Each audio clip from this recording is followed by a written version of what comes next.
I'm so excited to talk to you about Deadbeat today by Jim Butcher. That is Dresden Files book number 7, and it was good. Fans, you love this book, and I totally understand why. I must admit, I was a little confused because the lead up to this book is a little bit slower than the rest of the books. And I mean that with zero disrespect because this was awesome. This was a 5-star book. I highly enjoyed it. It was an excellent follow-up to Blood Rights. But I will say it was a lot of building all the way up to the final 100 pages. And then everything just exploded. The ending of Deadbeat is definitely my favorite. It is the best. Maybe not my favorite book overall of the Dresden Files. Don't hate me for that, fans. I know you love this book.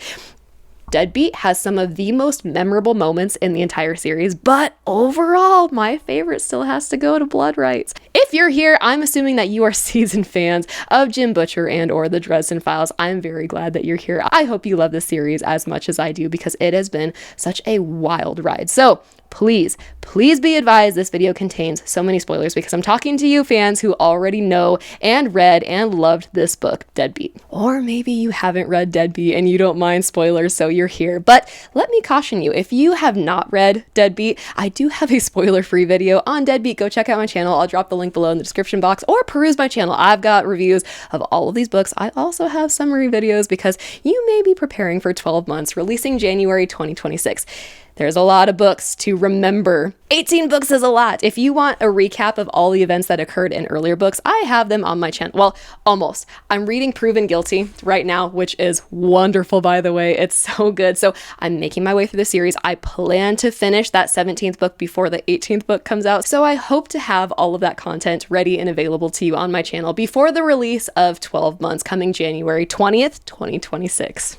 With that being said, I hope you consider subscribing to my channel. I have a lot of Dresden Files content there, but I do read other books, believe it or not. So there may be something on my channel that is of interest to you. I would love to connect with you, would love to chat with you. I love talking to readers who share the same enthusiasm for stories. So I hope you stick around, but without further ado, let's get into Deadbeat. Let's do a spoiler review. So I'm going to talk pretty freely about this book. So of course, we have our main protagonist, Harry Dresden, professional wizard who operates out of Chicago. He's got a handful of problems that he's dealing with as per usual. So problem number 1, we have Mavra. It's either Mavra or Mavra. I actually don't know.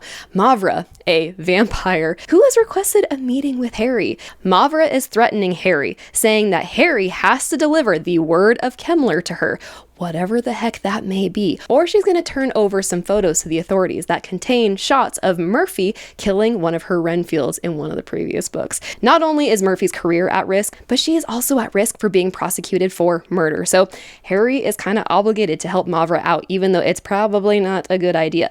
In addition to the Murphy problem / Mavra problem, we have 6 necromancers who are causing some grief, and Harry has to find the word of Kemmler before they do, or there is going to be massive destruction in the Chicago area. Lots of stressful things going on. Such a fun, wild ride. We have zombies involved. We have ghosts involved. We have returning villains who are involved, and we have a T-Rex who is involved, which is crazy, and it's so fun. Our T-Rex, that's our friend Sue, and I have been waiting to meet her for quite some time because there's a lot of folks that have commented, particularly on my TikTok pages when I talk about Dresden Files, and they always mention Sue. I had no idea who Sue was. In all honesty, my assumption was that Sue was Harry's next romantic interest because Susan is gone. She is a romantic fling of the past. Okay, that was disrespectful. They had a deep, meaningful relationship, but she's doing her thing. She's doing her, what is that thing called?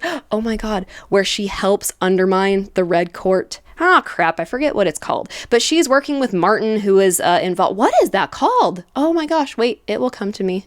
St. Giles, the something of St. Giles. Okay, you fans know what I'm talking about. It will probably come to me at some random point in this video. By the way, Deadbeat is the perfect Halloween read, But what's really funny is when you start becoming a Dresden Files fan, Halloween isn't Halloween. It's now classified and celebrated as Harry's birthday. So the entire time I was thinking, oh, this book takes place over Harry's birthday. So yes, Harry shares a birthday with Halloween. And that is totally an accident. I read this book in October and I thought, wow, that was perfect timing. And I'm very much like that. I'm a mood reader. I like seasonal reads. So honestly, I could not have planned better. Overall star rating, guys, this is a 5-star book, which I expected. Everybody loves this book for a reason. Although I've already talked about the slow-ish beginning, I don't mean that it's slow, but in comparison to the other books who just take off running, it is a little bit slower. It takes a long time to build and build and build, and then everything explodes at the end. I read the last 100 pages in one night, and I don't do that. I read in short sprints because that's what's easiest and best for me, but I just had to know. I could not stop until I knew what happened with Harry at the end because everything was going wrong, and it was just so fun. I will say, don't discredit me as a reviewer because I'm not like this, but I have given every book in the Dresden Files so far a 5-star rating, which that is incredibly unusual for me. I have not done that ever. I've read all the attire books except for the last one. Those ratings were all over the place. I liked some, I disliked others. And so when I read a series, I do not expect to go in with a 5-star experience, but that has been my experience thus far with Dresden Files. Now, fans, don't hate me because I know you love Deadbeat, and I love it too. This takes nothing away from Deadbeat, but my personal favorite of the entire series so far is Blood Rights. Blood Rights gave us so much. We got Mouse because of Blood Rights. We learned that Harry has family because of Blood Rights. He has Thomas, it's his brother. And I also just love the stupid drama that was going on with Murphy and her little sister who is marrying her second ex-husband. Like, I'm sorry, I enjoyed that little piece of drama. That was just fun and totally unexpected.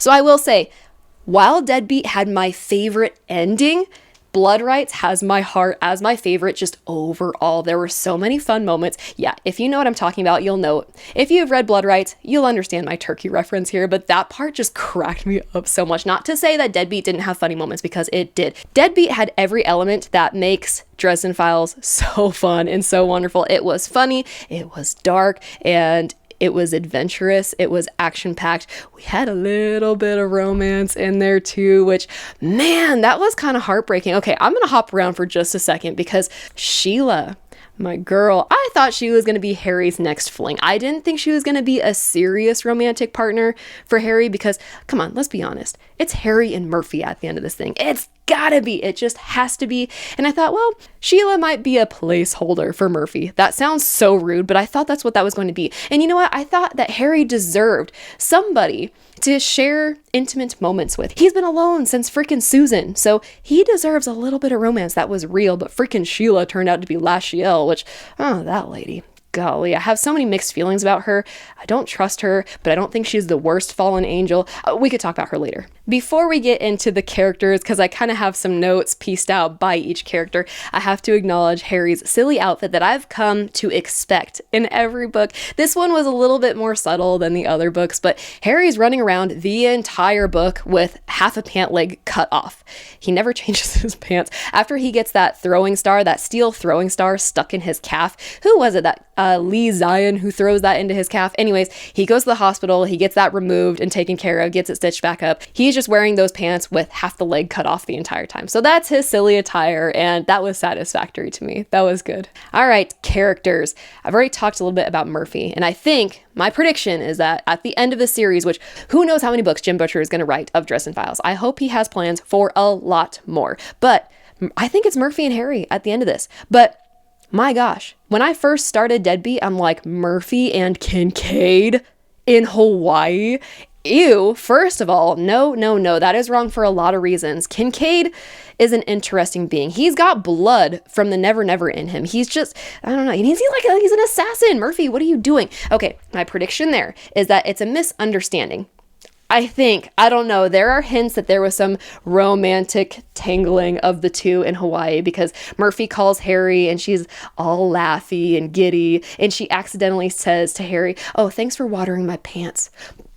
And I'm like, oh God, I was really hoping that her and Kincaid went on a job together and that's all that it was. But I'm thinking that there was a little more to that little vacation of theirs, but definitely something went down because Murphy returns with bruises and like a broken arm in a cast. So I would love a novella, because what happened in Hawaii, that Jim Butcher can call it that, what happened in Hawaii, although that's a terrible Dresden Files title. That does not fit with any of the themes so far. But like a novella about what happened with her and Kincaid in Hawaii would be awesome. Thank you, Jim Butcher. Mouse, one of my favorite newer characters, Harry's huge dog that he adopts in Blood Rights. He's huge, although Harry didn't expect that when he first adopted him. He is awesome. I love Mouse. And please, Jim Butcher, don't hurt me. Do not kill off Mouse. I'm begging you that please do not hurt me that way. Please, I'm begging you. Mouse has to outlive Harry. Okay, please, for the love of God. Otherwise, I may not be able to continue with this series. I need Mouse in my life. So fans who have already read Dresden Files all the way through and are waiting for book number 18, please don't tell me, because I don't break my heart early, but I hope that nothing happens to Mouse, please. Mouse has some great moments in Deadbeat. Remember when he saves Butters because they're at Murphy's house, and that's when, Cowell shows up with Komori, and Mouse leads Butters to safety. Butters doesn't interpret it that way, but Harry knows Mouse, and he's like, dog, you're smarter than you let on. He knows that this dog's got a good brain in his head. He saves Butters in a very subtle way, but Mouse has some not so subtle moments, like when Harry is being tortured by liver spots / Quintus Cassius / the snake boy. Yeah, that guy. Mouse comes charging in and comes running at Quintus, and that was awesome. And he's able to defeat the cobra that the snake boy throws at him. That was such a cool moment before he rips Quintus Cassius to shreds, which should have happened in Death Masks, to be honest. Harry breaks his legs, and now this dude wants revenge against Harry. So that moment was so satisfying to me, and I'm so glad that it was Mouse. That was pretty cool. Billy the werewolf, what a loyal guy. I've just always loved him since book 2, Full Moon. He's just such a wonderful advocate for Harry. He's a great friend. He's a little over worried about Harry, but within reason. But he is just so loyal to Harry. He's always willing to help. He does not give a care how dangerous a job is. If Harry's involved and if Harry could use his help, Billy will be the first one to be like, I'm in, I volunteer, let's go kill some bad guys. And he's so cool, I love him for it. A really cool thing about Billy in this book is he tells Harry, when he's communicating his concern for Harry, he says, hey, dude, you're talking to yourself. That's not normal.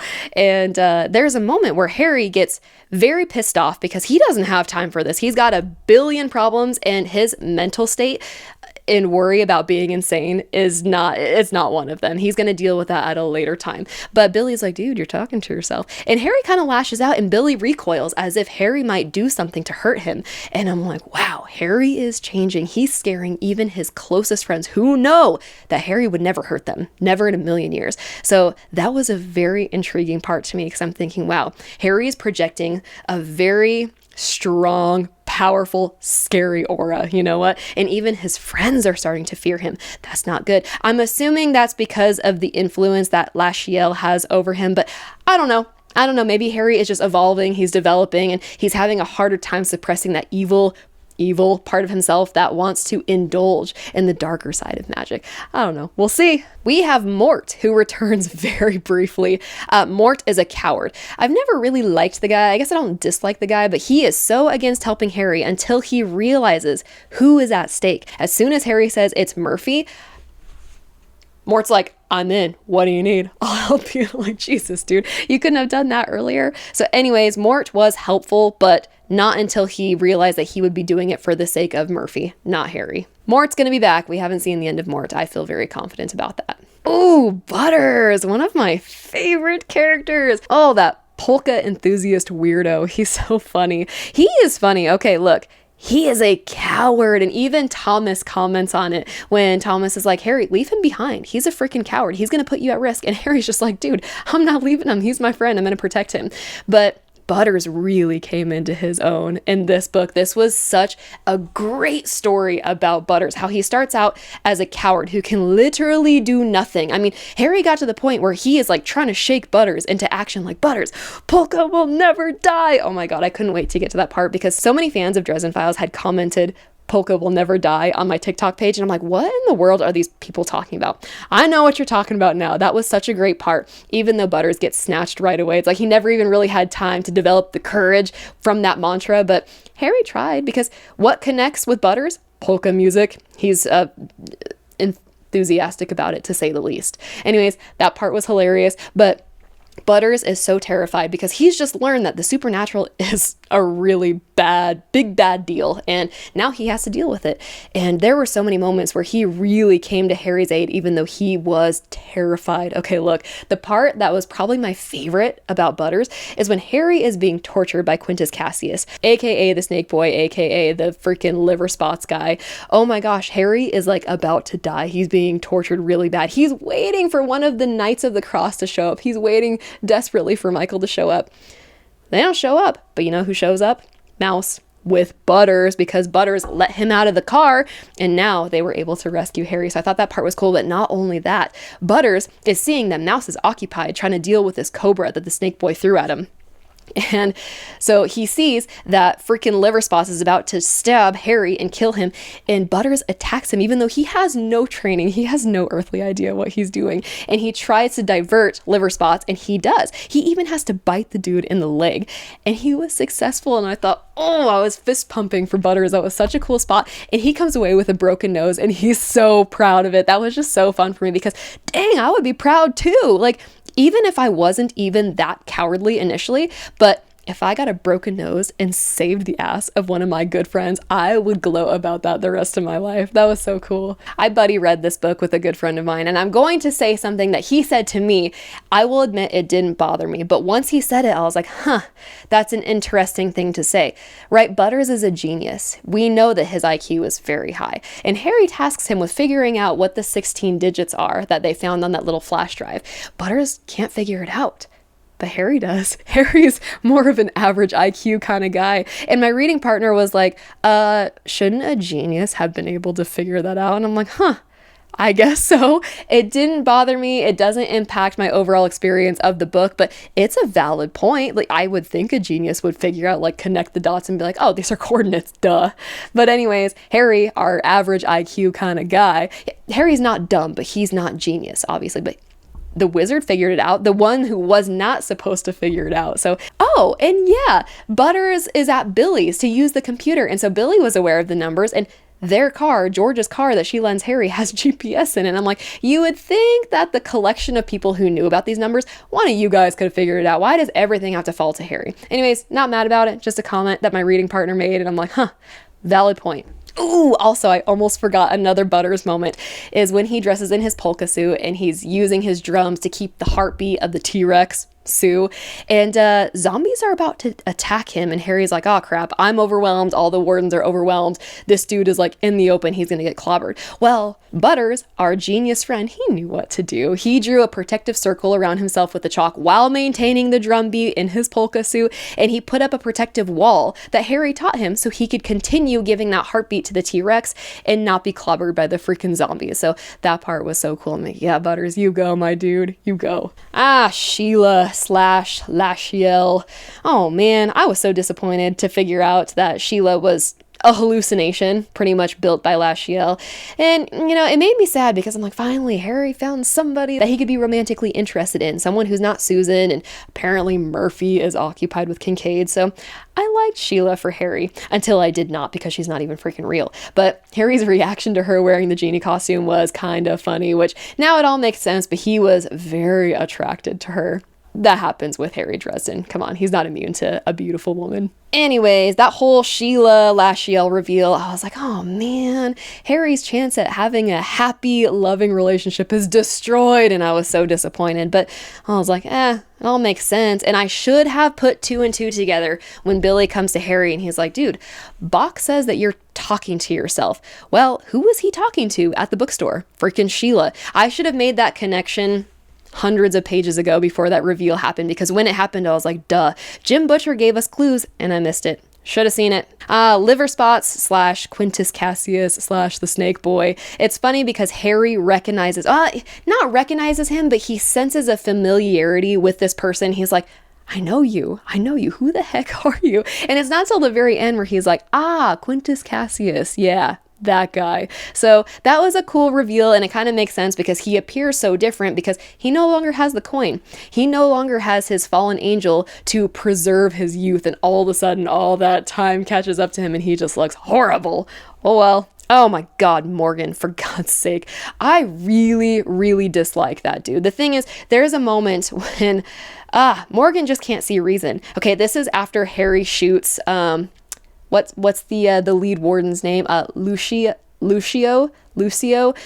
Yeah, Harry shoots her. When the corpse taker hopped from Alicia's body into Lucio's, Harry knew what was going on, but Morgan is watching this, and he watches Harry execute who he thinks is Captain Lucio. And Harry is trying to explain, that's not her. They body swapped, bro. And it makes sense. And Morgan's just not seeing a reason, as per usual. And Harry understands Morgan, and that's fine. And Harry kind of forgives him for that. But dude, I don't like you. It still doesn't make sense to me. Okay, it makes sense to me. I don't like him anyways. He has held a grudge against Harry since book 1, and I'm tired of it. If Morgan dies, I will honestly be kind of happy because I'm over it. Okay, I'm so over Morgan and this vendetta that he has against Harry. Carlos Ramirez, he is a newer character. He may have been mentioned very briefly in some of the other books, but now we've seen a little bit more of this warden. He's technically the warden who covers someplace in California, I believe, but he was a cool character. I really like him. I hope he doesn't turn out to be a traitor. I don't know. I have my doubts. He's just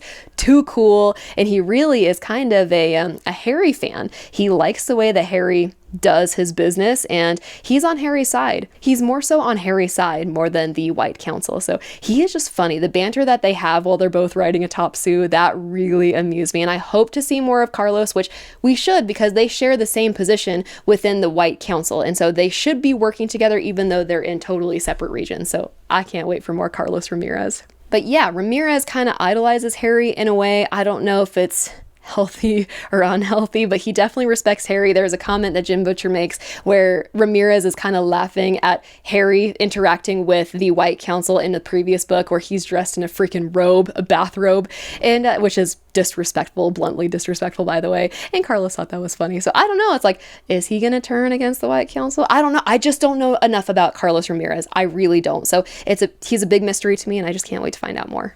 I've already talked about Sue, but yeah, that was a funny turn at the very end. Because again, I'd heard about Sue. I was familiar with Sue. I thought she was a woman, but no, she is a T-Rex that Harry has to use necromancy to bring to life, because in order to get to like the little tornado vortex where Cowell is going to try to consume all the ancient spirits and grow his power, in order to get close to that, he needs to have that necromantic power. And I thought, wow, that's a creative way to do it. I will say, I just knocked Harry for not being genius, but he has some genius ideas. He has some genius moments for sure. At long last, Harry Dresden. Oh my God, he is my favorite wizard. Yes, I'm talking about him in comparison to Harry Potter. I used to be a Harry Potter. Okay, I still am a Harry Potter fan, but I am more so a Harry Dresden fan. So there were 2 comments I wanted to make about his character, which I'm seeing Harry evolve over the course of these books, and it has been so wildly fun. But the thing that I think is funny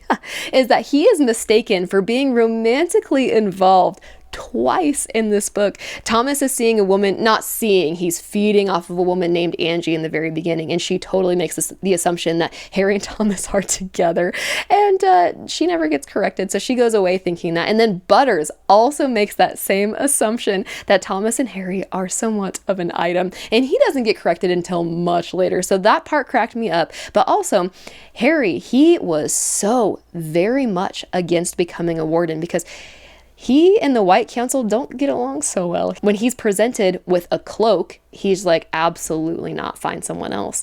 But he is convinced in the end to become a warden because there is no one left. They all freaking died in that attack by the Red Vampire Corps. So he does accept the job because he doesn't want people to die as a result of him not accepting the position. He was also persuaded to unshackle Lashiel mentally so she could assist him, which is, again, something he was very, very against. So Harry is being convinced to do things that he would never probably have done in earlier books. So that has been fascinating to me because it shows that Harry is changing, Harry is developing, he's growing. Whether that's good or bad, I don't know. I guess we'll find out. Talking about predictions, the only thing I'm going to say in regards to that is I think that this Lashiel, this fallen angel, is going to become a huge problem. I'm hoping not, but I think what Harry suspects is going to be correct. He's just going to need her more and more and more and more, to the point where he becomes corrupted. He's going to lose sight of who he is and what's right and what's wrong and what's good and what's evil. And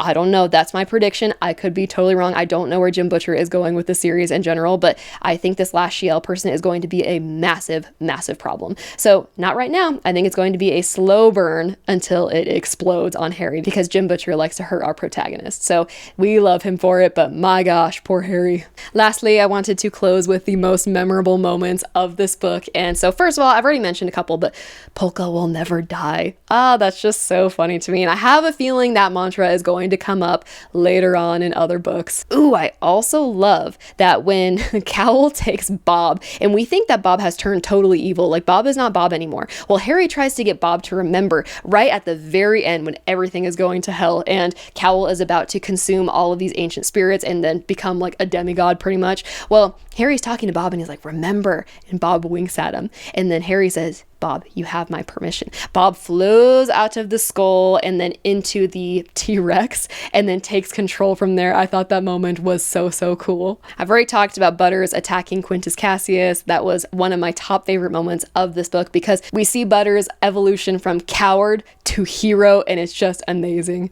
Not that heroes can't be cowards. Sometimes heroes are cowards, but it's overcoming that fear and just doing what's right and being a badass about it. Mouse coming in to save Harry at that same scene. Again, one of my top favorite scenes. Ooh, and Harry's conversation with his dad in his dream. We're given a little hint as to what's to come because his dad says something to Harry and he's like, my boy, you have much ahead of you and I'm so sorry that I'm not here to be with you through it. And I'm sorry I had to depart so early in your life. But his father says something. He says, hey, beware the Jabberwock, maybe? I may have just butchered that, but what is that? I don't know. I think that's a big hint as to what's to come later on. But again, I don't know. I'll have to read and find out, as Sanderson says. Ruffo. I really enjoyed Harry's budding romance with Sheila until it didn't work out that way. Yeah, oh well. I did enjoy the ride while it lasted, however brief it may be. But yeah, I mean, we got our little sprinkle of romance, so I was satiated in that regard. The zombies were pretty cool. That was actually really neat. Just dealing with the necromancers and dealing with the undead. So that was very, very cool. And I think lastly, it's just there's so many moments where there are callbacks to other events that occurred in other books. That's why I always tell readers, please start from the beginning. Do not skip books. Don't skip around. Technically, you can. Nah, I wouldn't. You're missing so much of the background and the history. And there's so many moments where you recall, oh, like this is where we met Billy originally. And there's so many returning characters that you want to see where they first appear genuinely for the first time. Well, what I really liked is that when Mavra requests a meeting with Harry, when I say requests, I mean demanded. When she demands a meeting with Harry, her meeting site is at Harry's grave. And that's a callback to book number 3, I believe, Grave Peril, when Bianca gifts Harry his own grave, his own tombstone that says Harry Dresden died doing the right thing. And that becomes the meeting spot where he meets Mavra twice in this book. Wow, that was a lot of talking about Deadbeat because there's a lot to talk about. And I know I didn't even probably say the half of it, but the things that I mentioned were just on the top of my mind. I really, really, really love this book, and I hope that you loved it too. Please talk to me in the comments. Let me know what your favorite Dresden Files book is. Usually Deadbeat and I want to say Changes. Deadbeat and Changes come up a lot. I have seen a couple people say that Proven Guilty is one of their favorites. Totally see why so far. It is fantastic. It is amazing. If you've stuck around thus far, thank you so much. I appreciate your support. I hope this video was helpful. I hope it also helped you recount the events that occurred in Deadbeat because you may have read this a decade ago. This book came out quite some time ago, and sometimes it's difficult to remember all those little intricate details. So I hope that I brought some of those details back to your memory and you can relive them and laugh about them and enjoy them again. If you're looking for a summary of this video, I have that on my channel. So be prepared for 12 months. It's going to be such a fun ride. There are so many readers who have been eagerly awaiting the release of 12 months because it has been, I want to say 5 years since the latest Dresden Files book came out, book number 17, which I believe is Battleground. Yeah. So Fans have been waiting a long time. There's going to be so much hype in January, and I hope that you're ready. So if you need a summary, I have those on my channel, so I hope you stick around. And again, please talk to me in the comments. I would love to hear from you. Let's talk everything Harry Dresden. Well, okay, not everything because I haven't finished the series yet, so please be careful of spoilers. I would appreciate that. I think that's all I have to say. Thank you for watching. Happy reading. I hope to catch you in another video, and until next time, I will catch you on the flip side.